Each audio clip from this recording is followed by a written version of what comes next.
नमस्कार। इस वक्त के बुलेटिन के साथ मैं हूं आशीष प्रमोद गोस्वामी। बुलेटिन की शुरुआत करते हैं एक बड़ी सियासी खबर के साथ।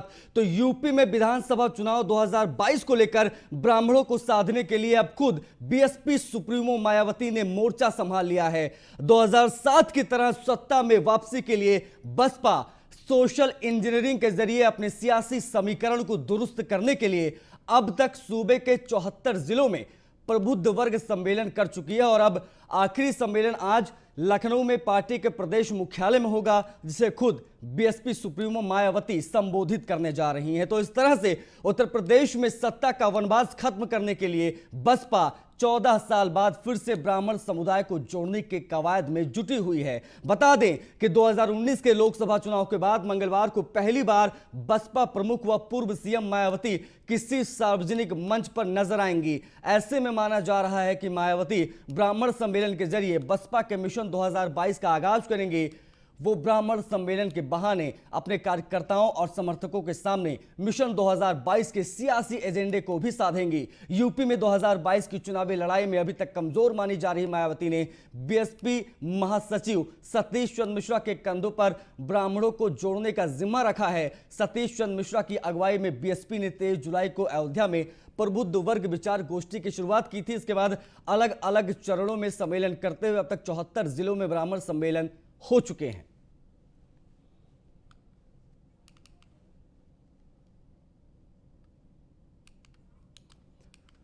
तो बीएसपी सुप्रीमो मायावती आज पार्टी के आखिरी प्रबुद्ध वर्ग सम्मेलन को संबोधित करेंगे। उससे पहले बीएसपी ऑफिस पर क्या तैयारियां हैं, तस्वीरों में आपको दिखाते हैं। ये देखिए, बीएसपी का दफ्तर लखनऊ में, प्रदेश कार्यालय बीएसपी का, वहां का क्या तैयारियां हैं, क्योंकि आज मायावती यहां पहुंचेंगे और संबोधित करेंगी।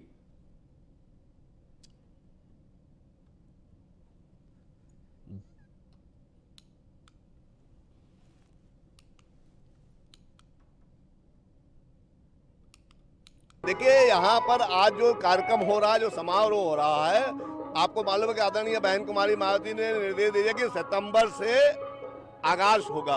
तो आज ये पहला शो है। अभी आप इस तरह के अनगिनत शो देखेंगे और तब तक देखते रहेंगे जब तक आदरणीय बहन कुमारी मायावती जी मुख्यमंत्री कुर्सी पर इस विराजमान हैं। देखिए, यहाँ पर आज जो कार्यक्रम हो रहा है, जो समारोह हो रहा है, तो 2007 के फॉर्मूलों को एक बार फिर से दोहराने की कोशिश में बीएसपी और आज मायावती का संबोधन काफी अहम हो जाता है, क्योंकि चुनाव में 6 महीने का वक्त बचा है। 6 महीने बाद नई सरकार का गठन होगा। उससे पहले बीएसपी ने पूरी ताकत झोंक दी है।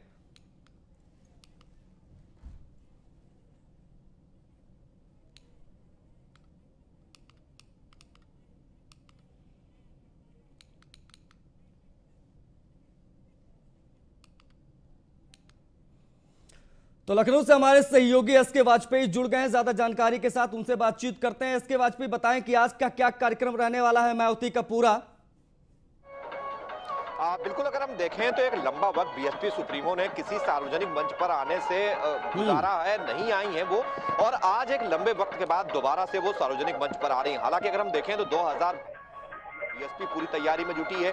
कोशिश है कि 2007 में जब बीएसपी ने सर्वजन हिताय सर्वजन सुखाय का नारा दिया और सोशल इंजीनियरिंग को फॉलो किया था, कहीं ना कहीं उसी तरीके की स्थिति बीएसपी सुप्रीमो बनाने की कोशिश कर रही है। हालांकि अयोध्या उन्होंने अपने प्रबुद्ध वर्ग सम्मेलन की शुरुआत की थी, जिसका उद्देश्य यही था कि ब्राह्मणों को खास तौर पर और सवर्णों को पार्टी के साथ जोड़ा जाए, जिस तरीके से 2007 के दौरान बीएसपी ने किया था और 2/3 बहुमत से उत्तर प्रदेश में बीएसपी की सरकार बनी थी।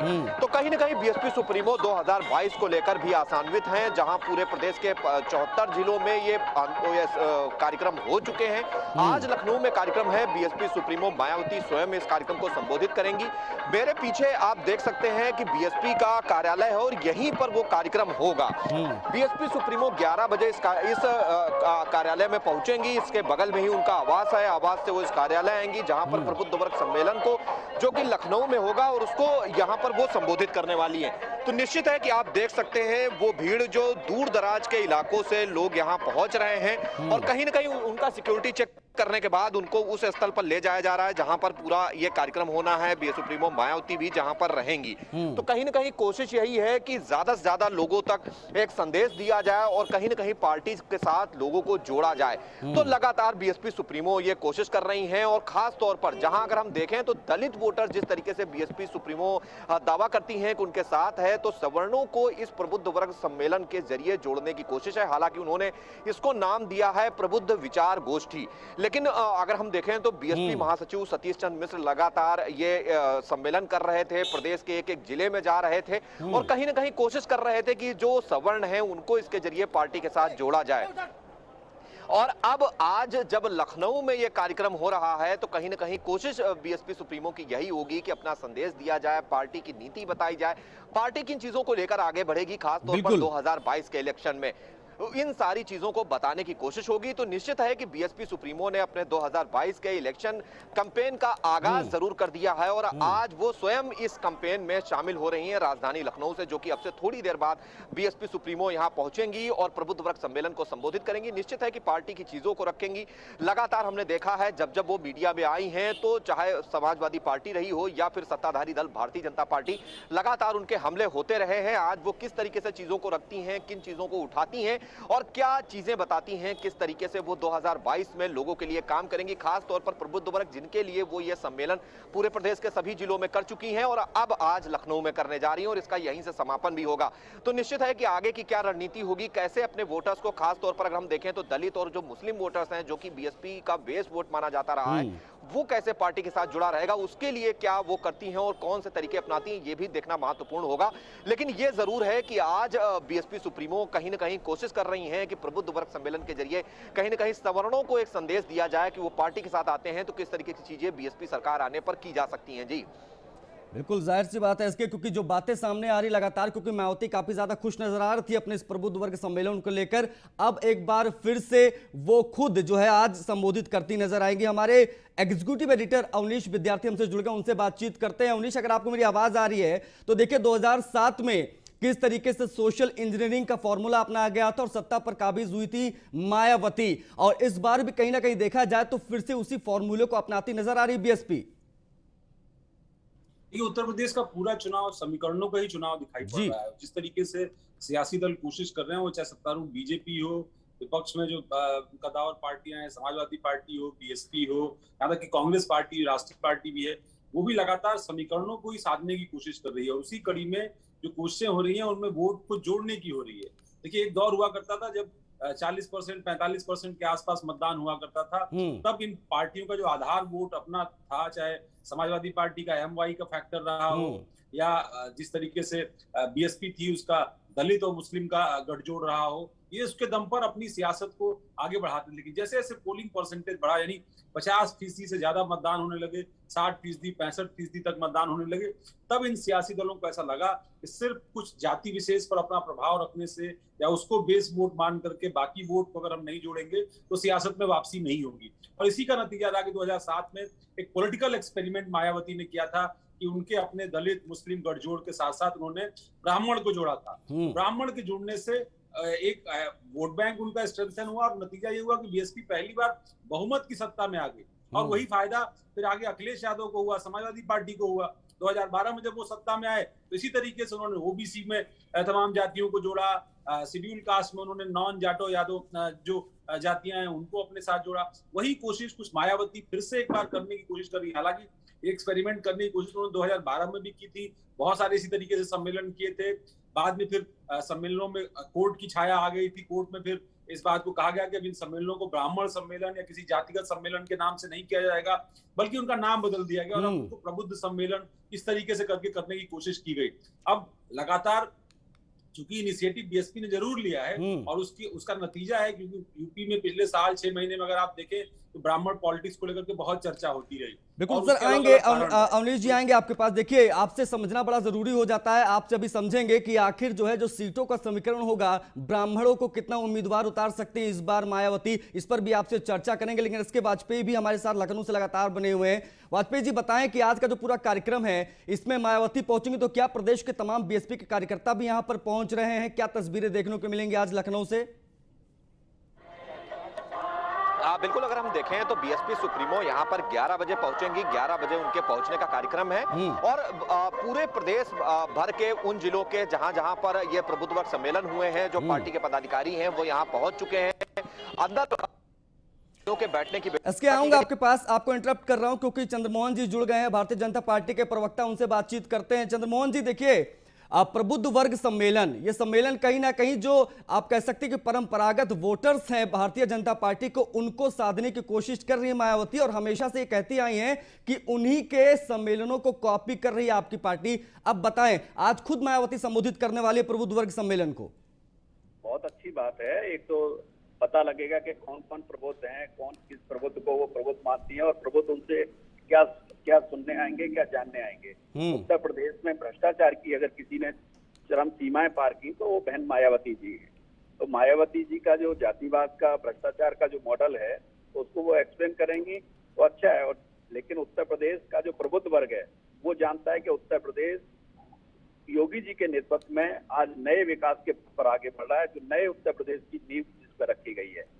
आज हमारे चाहे स्थान जो धार्मिक महत्व के स्थान है, आध्यात्मिक महत्व के स्थान है, उनके विकास की बात हो या 5 लाख भर्तियों की बात हो, तो आज हमारे पास उपलब्धियां वो हम बताए रहे हैं, और जो उनके पास है वो अपना भ्रष्टाचार बताएं कि किस तरीके से स्मारक घोटाला हुआ, कैसे एनएचआरसी घोटाला हुआ।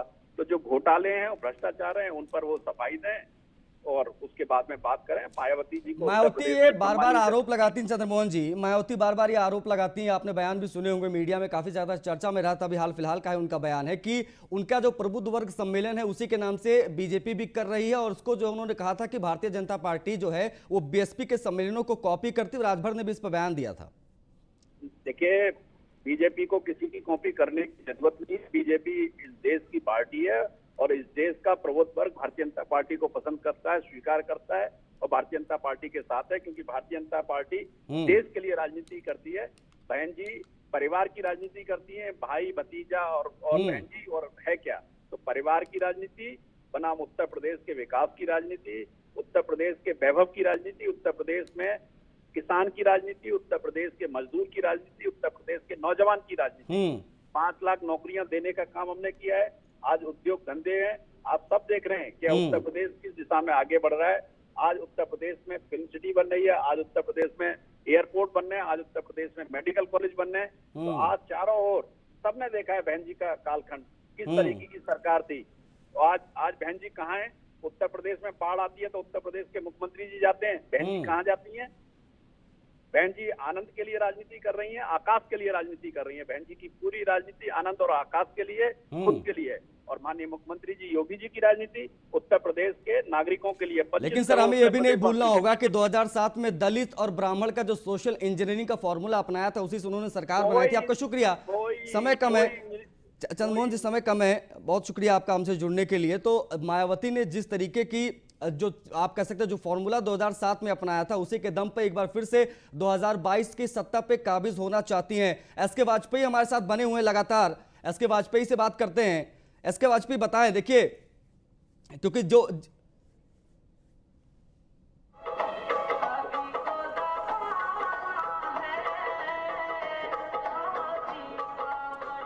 एसके आपको आवाज आ रही है हमारी? बिल्कुल, अपना सवाल दोहराएं। हाँ, इसके मैं आपसे पूछ रहा था कि देखिए आज मायावती वहां पर पहुंच रही हैं और जाहिर सी बात है 74 जिलों में पूरा प्रबुद्ध वर्ग सम्मेलन हो चुका है। अयोध्या से इसके श्री गणेश हुआ था और आज लखनऊ में समापन होगा। तो क्या बदलाव, क्या चीजें देखने को मिल सकती, पहली चीज। और दूसरी चीज ये कि कौन कौन से जिलों से जो है कार्यकर्ता पहुंच रहे, क्या पूरे प्रदेश के बीएसपी कार्यकर्ता आज नजर आएंगे लखनऊ में? क्या तैयारियां हैं वहां पर? बिल्कुल, अगर हम देखें तो जिनको प्रबुद्ध वर्ग का काम दिया गया था, जिनको प्रबुद्ध वर्ग जोड़ने की जिम्मेदारी थी, जिनके कंधों पर बीएसपी सुप्रीमो की तरफ से पूरे प्रदेश भर के आज यहाँ पहुंच रहे हैं। हालांकि सतीश चंद्र जो कि बीएसपी महासचिव और कद्दावर नेता बहुजन समाज पार्टी में माने जाते हैं, वो भी यहाँ पर पहुंच चुके हैं। बीएसपी सुप्रीमो 11 बजे पहुंचेंगी। कहीं ना कहीं कोशिश यही होगी कि इस सम्मेलन के जरिए एक संदेश दिया जाए, खास तौर पर सबर्ड वोटर्स को। एम्बियंस बहुत ज्यादा आ रहा है इसके वाजपेयी, एम्बियंस बहुत ज्यादा आ रहा है। एक बार फिर से आपसे जुड़ने की कोशिश करेंगे। उन्नीस जी आप भी हमारे साथ बने रहिए, आपके पास भी आएंगे और समझने की कोशिश करेंगे पूरा सियासी समीकरण, पूरा सोशल इंजीनियरिंग का फॉर्मूला अवनीश जी से समझेंगे। जाएंगे। AIMIM चीफ असदुद्दीन ओवैसी लगातार सुर्खियों में बने रहते हैं। अब उनकी पार्टी उत्तर प्रदेश में अगले साल होने वाले विधानसभा चुनाव को लड़ने जा रही है, जिसकी वजह से सबकी निगाहें ओवैसी पर टिक गई हैं। ओवैसी जल्द ही अयोध्या में शोषित वंचित समाज सम्मेलन करने जा रहे हैं। उत्तर प्रदेश में आगामी विधानसभा चुनाव को लेकर राजनीतिक दल अपनी जमीन तलाशना शुरू कर चुके हैं। इसी कड़ी में AIMIM चीफ असदुद्दीन ओवैसी 3 दिनों के दौरे पर उत्तर प्रदेश आ रहे हैं। अयोध्या से 40 किलोमीटर दूर रुदौली में आज शोषित वंचित समाज सम्मेलन होना है। इसमें AIMIM के राष्ट्रीय अध्यक्ष असदुद्दीन ओवैसी पहुंचेंगे। इसके बाद 8 सितंबर को ओवैसी का सुल्तानपुर में कार्यक्रम है। फिर दौरे के आखिरी दिन यानी 9 नवंबर को ओवैसी बाराबंकी जाएंगे। बता दें कि AIMIM chief Asaduddin Owaisi UP चुनाव में अपनी किस्मत आजमाने वाले हैं। वो ओम प्रकाश राजभर की सुहेल देव भारतीय समाज पार्टी संग मिलकर चुनाव लड़ने की तैयारी में है। हालांकि चर्चा है कि ओवैसी के इस गठबंधन का विस्तार हो सकता है। उनका गठबंधन भीम आर्मी चीफ चंद्रशेखर आजाद के साथ भी होने की संभावनाएं जताई जा रही हैं।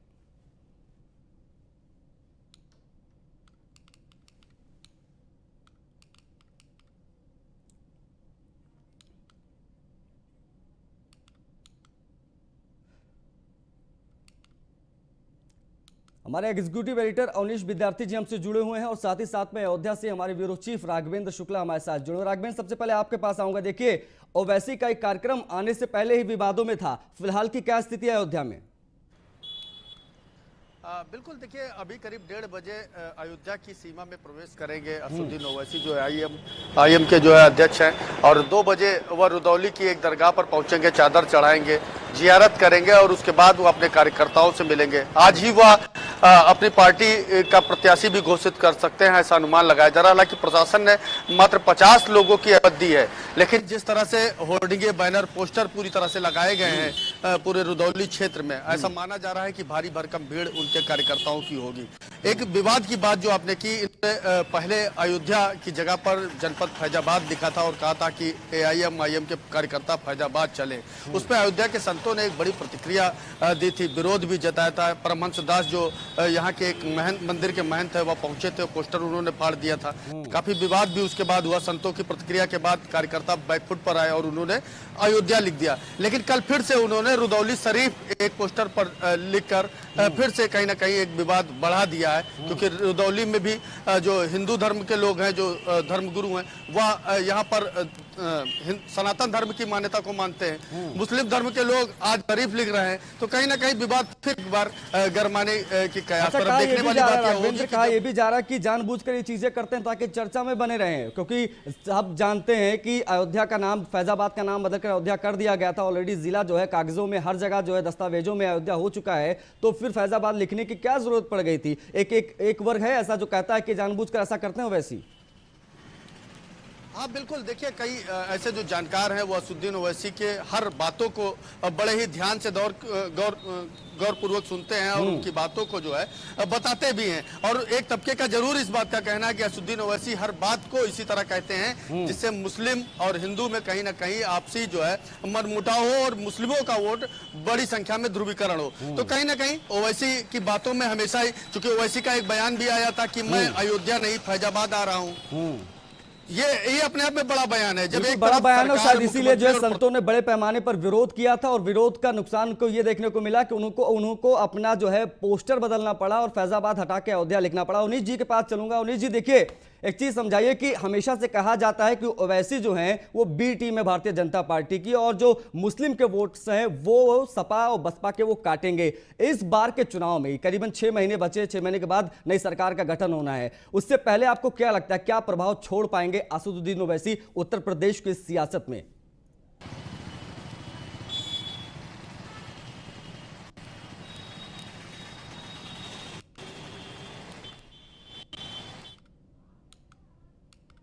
अवनीश जी, आपको आवाज मिल रही मेरी? अवनीश जी की आवाज शायद हम तक अभी नहीं पहुंच पा रही है, उनसे फिर से संपर्क करने। लक्ष्मीकांत वाजपेयी जी जुड़ गए, मुझे कमांड मिली है। लक्ष्मीकांत वाजपेयी जी, देखिए जो सियासी समीकरण है उत्तर प्रदेश का वो बड़ा अजीब सा होता जा रहा है। मायावती देखिए इस बार फिर से वही फॉर्मूला अपना रही है सोशल इंजीनियरिंग का, और साथ ही साथ में आप ही की बी टीम कही जाने वाली ओवैसी भी जो है अयोध्या पहुंच रहे हैं। मौजूदा सियासी हालातों पर भारतीय जनता पार्टी का क्या रिएक्शन है, आपका क्या रिएक्शन है? राजनीतिक क्षेत्र में और भारत के लोकतंत्र में कश्मीर से लेकर कन्याकुमारी तक किसी को भी कहीं जाने की छूट है और कहीं भी चुनाव लड़ने की छूट है, अपना राजनीतिक दल चलाने की छूट है। ओवैसी जी उत्तर प्रदेश में चुनाव में आ रहे हैं तो कोई बुराई नहीं, आए वो अपना भाग्य आजमाएं, हम अपने किए हुए काम के आधार पर अपना भाग्य आजमाएंगे, जनता को निर्णय करना है। लेकिन खुशी इस बात की है कि वो भी अयोध्या से शुरू कर रहे हैं, इसका मतलब अयोध्या का और भगवान राम के महत्व को वो स्वीकार कर रहे हैं। तो हमें इसमें कोई आपत्ति नहीं है, वो आए चुनाव लड़ें। और देखिए अभी ये भी कहा जा रहा है, वाजपेयी जी, अभी ये भी कहा जा रहा है कि ओवैसी जो है अभी तो वो ओम प्रकाश राजभर जो आप ही की सरकार में मंत्री रहे हैं उनके साथ उन्होंने गठबंधन किया है, और बात ये भी हो रही है कि वो भीम आर्मी के चीफ जो हैं चंद्रशेखर रावण उनके साथ भी जा सकते हैं। तो क्या आपको लगता है कि अगर उन्होंने छोटे दलों से गठबंधन किया तो आपको नुकसान पहुंचा सकते हैं, क्योंकि एक अच्छा खासा वोट बैंक है राजभर और भीम आर्मी के पास? देखिए हमको 325 सीटें मिली थी, 75 और 3 78 सीटें बची हुई हैं। अब उसमें से हम 325 से ऊपर जाने की कोशिश करेंगे, वो उस पिछले 75 सीटें जो विपक्ष को मिली थी उसमें से बंटवारा करने की कोशिश करेंगे, उनका अधिकार है, वो चाहे जिससे गठबंधन करें।